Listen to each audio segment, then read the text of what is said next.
On the morning of March 14, 1987, a radar station in Gander, Newfoundland, logged the arrival of a commercial aircraft that, according to every database in North American airspace, did not exist. The registration number appeared on their screens. The altitude was recorded. The heading was noted. But when controllers cross-referenced the identifier with the International Civil Aviation Organization registry, they found nothing.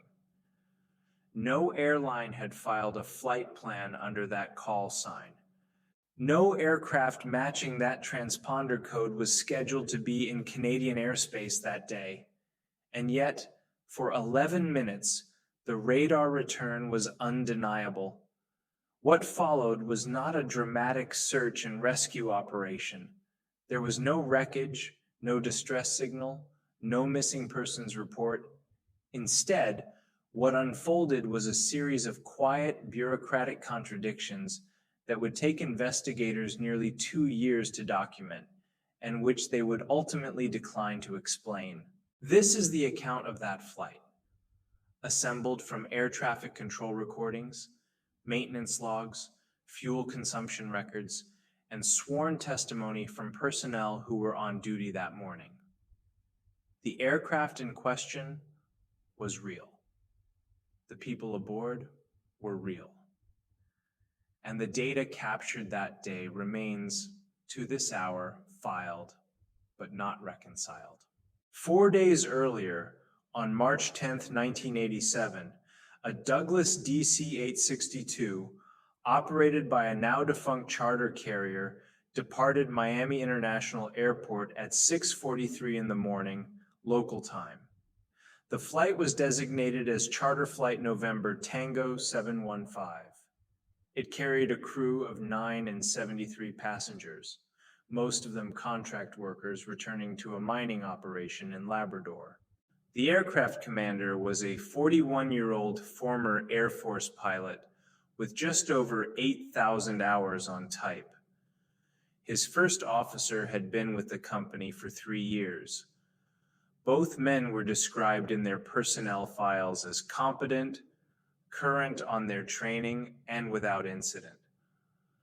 The route was routine. Miami to Gander, with a planned refueling stop before continuing north to Goose Bay. Flight time was estimated at 4 hours and 37 minutes. Weather along the eastern seaboard was clear. Winds aloft were light and favorable.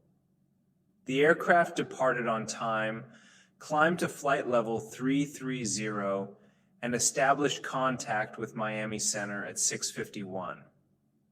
For the next 3 hours, the flight proceeded without comment. It crossed into Jacksonville Center's airspace at 7:42. It was handed off to Washington Center at 9:06. Every radio call was logged. Every position report was routine. The crew reported no mechanical issues. Fuel burn was nominal. By 10:15, the aircraft was approaching the boundary of Gander Oceanic's control area, descending to begin its approach into Canadian airspace. At 10:22, the flight checked in with Gander radio on high frequency. The transmission was clear. The crew reported their position as 218 nautical miles southeast of Gander, descending through flight level 240, estimating the airport at 10:53. Gander acknowledged and issued a squawk code for radar identification. The crew read back the code. The transponder was activated. But the radar return that appeared on Gander's scope was not where it should have been. The coordinates transmitted by the transponder placed the aircraft 61 nautical miles northwest of the position the crew had just reported. The discrepancy was immediate and unmistakable. The controller noted the error and requested confirmation of the aircraft's position. The crew repeated their latitude and longitude. The numbers matched their earlier report. The controller checked his scope again. The radar contact had not moved. He asked the crew to recycle their transponder. They complied.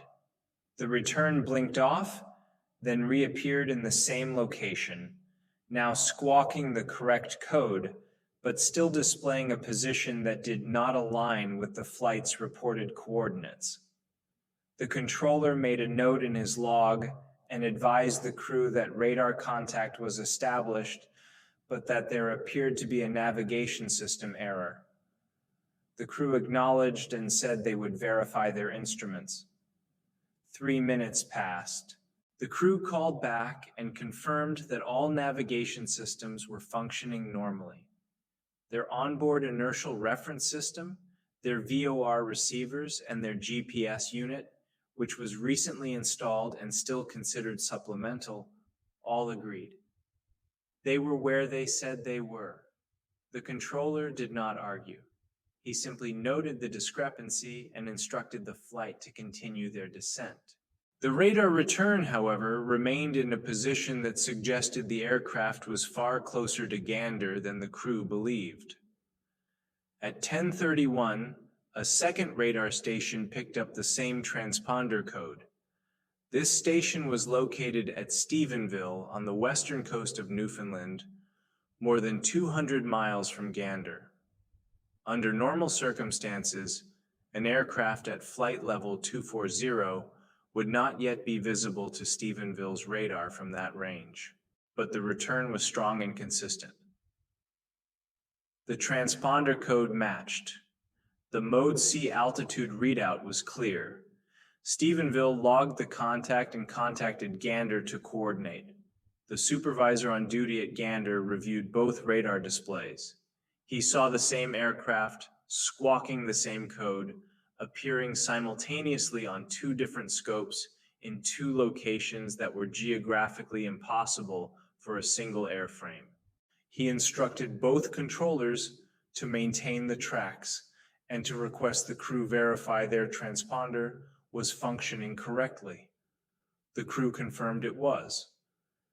They also confirmed they were not experiencing any navigation anomalies. Their instruments, they insisted, were accurate. At 10:39, the flight was cleared for an approach into Gander. The crew acknowledged and began configuring the aircraft for landing. The controller at Gander guided them using the radar return on his screen, which still indicated the aircraft was much closer to the field than the crew's reported position suggested. He issued a heading. The crew complied. The radar return turned. The heading matched. At 10:46, the aircraft was cleared to contact Gander Tower.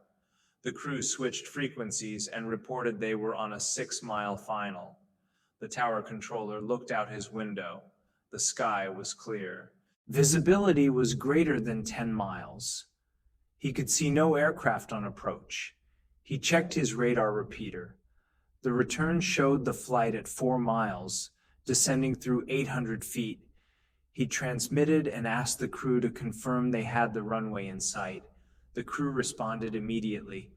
They said the runway was directly ahead, and they were stabilized on the approach. The tower controller continued to scan the sky. He saw nothing. At 10:48, the crew transmitted that they were over the threshold.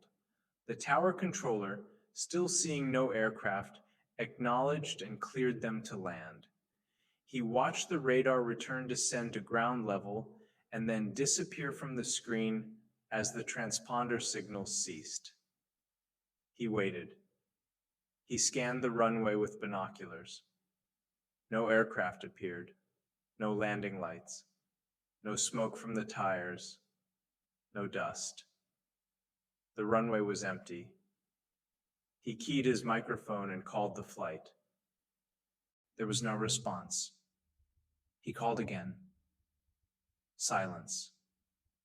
He contacted Gander Approach and asked if they still had the aircraft on radar. They did not. The flight had dropped off their scope at the expected time and place for a landing. The tower controller declared a precautionary alert and notified airport operations. Crash trucks were dispatched to the runway. Emergency personnel were staged. At 10:51, a ground crew supervisor radioed the tower from the airfield maintenance road. He reported that he could see an aircraft taxiing on the parallel taxiway. He read the registration number painted on the fuselage. It matched the DC-8 that had just been cleared to land. The tower controller instructed him to confirm the aircraft type and tail number again. The supervisor did. It was the correct aircraft. The tower controller asked where it had come from. The supervisor said he didn't know. He had not seen it land. It was simply there, moving slowly toward the terminal. The tower controller cleared the aircraft to continue taxi. The crew checked in on ground frequency and requested directions to the charter parking area. Their transmissions were calm. There was no indication of distress or confusion. They were cleared to park at stand 12. At 10:58, the aircraft came to a stop. The engines spooled down. Ground personnel approached with chocks and a tow bar. A station manager met the crew as they disembarked. He asked the captain if they had experienced any irregularities during the approach. The captain said they had not. The approach had been routine. The weather was perfect. The landing had been smooth. He asked why the question was being posed. The station manager did not answer directly. He asked the captain to remain available and said that someone from air traffic services would need to speak with him.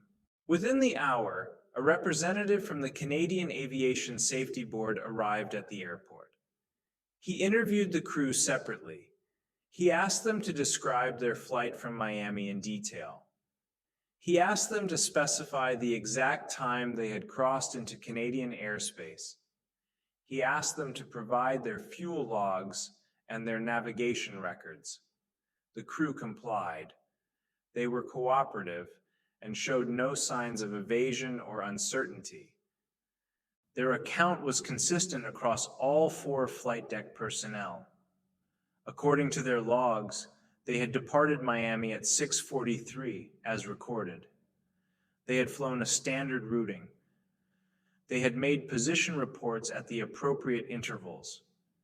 They had contacted Gander at 10:22 and had been cleared for approach at 10:39. They had landed at 10:48. Total flight time, 4 hours and 5 minutes. This was 32 minutes faster than their original estimate, but not outside the range of normal variation, given favorable winds and a slightly lighter fuel load than planned. The investigator then reviewed the fuel records. The aircraft had been loaded with 62,000 pounds of jet fuel in Miami. Upon arrival in Gander, the fuel truck measured the remaining quantity at 41,300 pounds. The difference was 20,700 pounds. For a DC-862 flying that route at that altitude and weight, the expected fuel burn would have been approximately 22,000 pounds. The aircraft had burned 1,500 pounds less than expected. This was unusual, but not impossible. The investigator noted it and moved on. He then obtained the radar data from both Gander and Stephenville. The recordings showed the aircraft's transponder appearing simultaneously on both systems for a period of 8 minutes. The positions were separated by a distance that would have required the aircraft to be in 2 places at once. The altitude readouts were identical. The squawk codes matched. There was no secondary target. There was no indication of a transponder malfunction that might cause a reflected signal or a ghost return. Both radar installations had been calibrated within the previous 30 days. Both were operating normally before and after the incident. The investigator requested the voice recordings from Gander Approach and Gander Tower. He listened to them in sequence. The crew's transmissions were clear and professional. There were no gaps, no unusual pauses, no corrections or clarifications. The controller had guided them onto final approach, using the radar return he was seeing, which placed the aircraft much closer to the airport than the crew's instruments indicated. And yet the crew had reported the runway in sight at the precise moment the controller's radar showed them 6 miles out. He asked the tower controller to describe once more what he had seen from the tower cab. The controller repeated his statement. He had cleared the aircraft to land. He had watched his radar repeater show the aircraft descending over the threshold. He had looked out the window and seen nothing. The runway had been empty. The aircraft had not been visible. And then, 3 minutes later, it had been reported taxiing on the parallel taxiway by ground personnel, with no one having witnessed its arrival. The investigator asked if there was any possibility the controller had simply missed seeing the aircraft. The controller said no. The visibility had been exceptional. He had been looking directly at the approach path. He had used binoculars. The aircraft was a DC-8, not a small general aviation plane. It was not something one could overlook. The investigator then interviewed the ground supervisor who had first spotted the aircraft on the taxiway. The supervisor stated that he had been facing the runway during the time the landing was supposed to have occurred. He had not seen the aircraft land. He had not heard the engines. He had not seen the landing lights. The first time he had noticed the aircraft, it was already on the taxiway, moving slowly, as if it had been there for some time. He had assumed it had landed earlier, and that he had simply lost track of it while attending to other duties. It was only after the tower called that he realized something was wrong. The investigator returned to the crew. He asked the captain if there had been any point during the approach where he had lost visual contact with the ground. The captain said no. He had seen the coastline. He had seen the town of Gander. He had seen the airport. The approach had been flown entirely in visual conditions. He had used the ILS for guidance, but he had not relied on it. The runway had been clearly visible from 10 miles out. The investigator asked if the captain had noticed anything unusual about the passage of time during the flight. The captain paused. He said the flight had felt normal. He checked the cockpit clock several times during the descent, as was his habit. The times had matched his estimates. There had been no sense of disorientation, no gap in his memory. He had been awake and alert throughout. The first officer was asked the same question. He gave the same answer. So did the flight engineer and the relief pilot. All 4 men agreed. The flight had proceeded normally. There had been no sense that anything was out of the ordinary until they were met on the ramp by officials asking questions they did not understand. The investigator filed his preliminary report on March 21st, 1 week after the incident. He noted the following points. First, that the aircraft had been tracked simultaneously by 2 radar installations in positions that were mutually exclusive.